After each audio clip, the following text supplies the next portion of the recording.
honestly, like that's just. I'm always like, every game I play, it's like I'm trying to prove myself. Like, and it's only to me. I'm only trying to prove myself to me. So for me, like, I love it. Like the better games, the bigger and better games, the more people that come, like the better I'll probably play.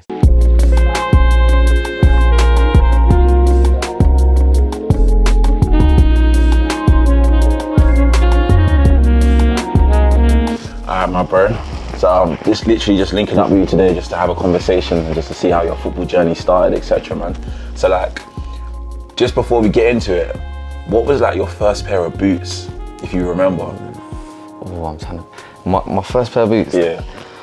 I remember having the first pair that I remember like vividly were a pair of Nike Vapors. They were white and blue, so it was all white, and then they had a blue tick. I must have been like under 11s or under 10s, like I properly remember. So they were my first pair of boots that I remember like doing my thing in probably. Yeah. What team was you playing for when you first jumped in? Do you know what? When I first started football, I played at some like just like development thing where like you just turn up on a Saturday. There was no fixtures. You would just train, and there'd be like 30 boys, and you just train, and literally from that, then I played for a team called Seymour Villas that was just in my local area. So like, what was the exact age that you thought, okay, football, I'm actually liking football and I want to like properly play? Did you ever like try to go higher, like hit academies and hit like professional teams, etc.? Yeah, so I'd say I played football from about 5, 6. Sick. And then like if we're talking about teams, I joined the team when I was about under 11s, and then round my area, just like round the corner, we used to have like a cage, and Crystal Palace used to come down to our cage. Sick. And they'd like host like kind of like a kick session, and then from there I used to play, but it'll be all olders, and there'll be only like maybe like 5 or 6 like youngers. Dope, and we'd play with these lot. And then I remember one time I got invited down to go to their development down at the Dome at Crystal Palace when they used to have it there. Yeah. So I remember I went there, had a trial there, and then I went for another trial, and then they was like, oh no, not at the moment. And then I carried on playing around in that little area, like in the cage, and then they invited me back again, and then I was there for a little while.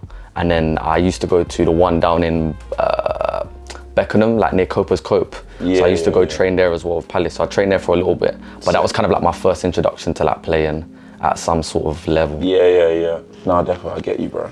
Obviously, where I play you down at the Wall, I know like your kind of style of play. Some people call you the Wall Perler, you know what I mean? What was like your inspiration, and like what was like your role model in football? Like who was like the players you looked up to and thought, yeah, I think you're dope, I want to kind of play like this? Or do you know what I mean? Because the way you play, you got like in my head, you got your own style, bro. Like you're a ball playing, but still a crunch man. Do you know what I mean? Like, do you know what? If I'm being totally honest, like my biggest inspiration, I think with a lot of people, was Ronaldinho. Like, I swear down, like I'll go to the cage, just do mad tricks. Mad tricks, like literally. I remember I used to buy match magazines like week after week after week.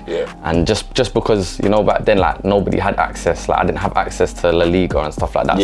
Unless it was ITV and I'm watching Champions League, that was the only time I was seeing him. So football can be mad up, mad down, and we know people that have like look like they're gonna make it and then just drop off completely. You ever like what's like your highs and your lows within like your football career, like your football journey? Do you know what I mean?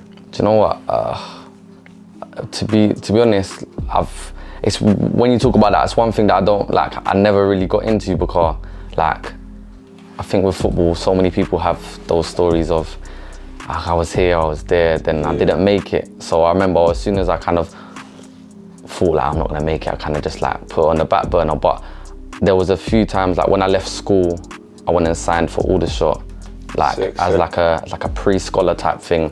So I went down there, and then like they kind of, when administration kind of cut their team, so left. And then I remember Towel, he invited me down to go play down at Welling, and I didn't have a team at the time, so I went down at Welling, played football, and during that period of time, the summer that I went before, that I was gonna go to Welling, I had some like agency that I was working with, and then I went out to Cyprus to play football for like the summer to try trial, and then I came back home because I was like one of the youngest. I was like 17 at the time, and these You times just went by yourself, like? yeah, I went by myself. You, Yeah, boots. just myself. Like I just told my family, like, oh, there's an opportunity, like this agency, like I've been speaking to them. They said like they can sort things out. So I just went there. I went again with the same agency. I went out to Portugal, and funny enough, I met Gali out in Portugal as well. Swear. That's how I know Gali. Again, like I said, I think everybody's had that same journey. It's like, yo, when you're just trying to chase the dream, You go everywhere. you're just you're willing to go everywhere and anywhere. Yeah. Dan, I want Dan, man. I want Dan. I ain't doing this without you, Dan. Come on, Dan. I ain't doing this without you, Dan. Come on, Pirlo. The moment you decided to come down to the trial, man remembers you clearly, bro. You came in on that Astra at Cold Harbour and you completely bossed it, bro. Obviously, I know the way the two teams were set up as well. You lot was on the weaker team or whatever they called it, but then you man just killed them. Like, what was the moment that you decided to actually come down, and who messaged you to come down to the wall, bro? So it was Taiwo that told me.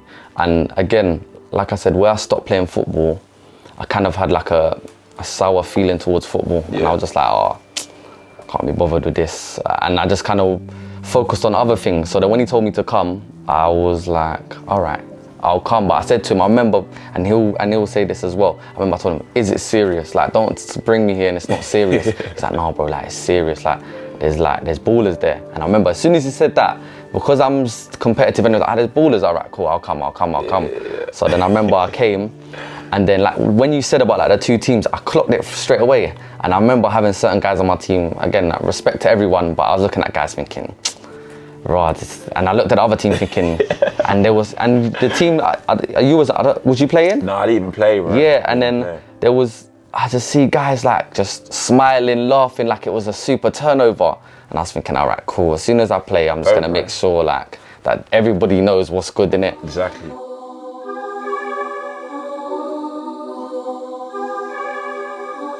So yeah, bro, I know you was telling me about the cage and that. So is this the almighty cage, yeah? Yeah, this is the cage, but it never used to be this. So over here, you've got like another block.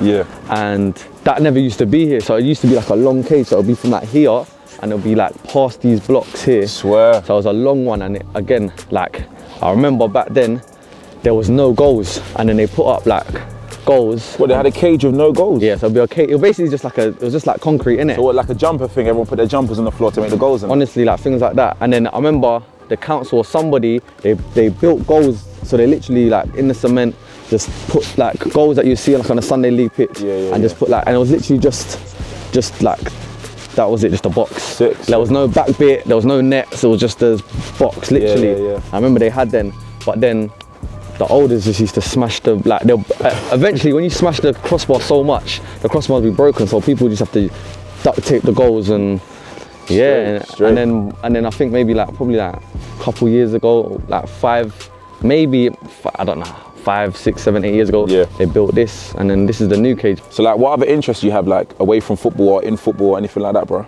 So obviously I play with the wall, but away from the wall, I do a small coach. I've got a small coaching company. Sick. So for probably like the last year or 2 years, where like I didn't know whether I was going to continue playing football, I kind of wanted to give back and kind of wanted to continue playing football and kind of be involved in it, because I think, you know, when you're younger, you're always just within it, and you kind of just always want to stay within it in some capacity. So I just started a small coaching company, like Coach DB UK. So I started that and been doing that for about a year, one-to-ones, small group sessions. Is that on Instagram, yeah? Yeah, on Instagram, and hopefully YouTube soon. We'll get there. But again, like tutorial videos, all of those things. So just trying to push that as well, like with the wall. And makes sense, bro. Obviously, I know you're a baller, so I might have to come down to some coaching sessions myself. You know? Now listen, anybody's welcome. Anybody's welcome.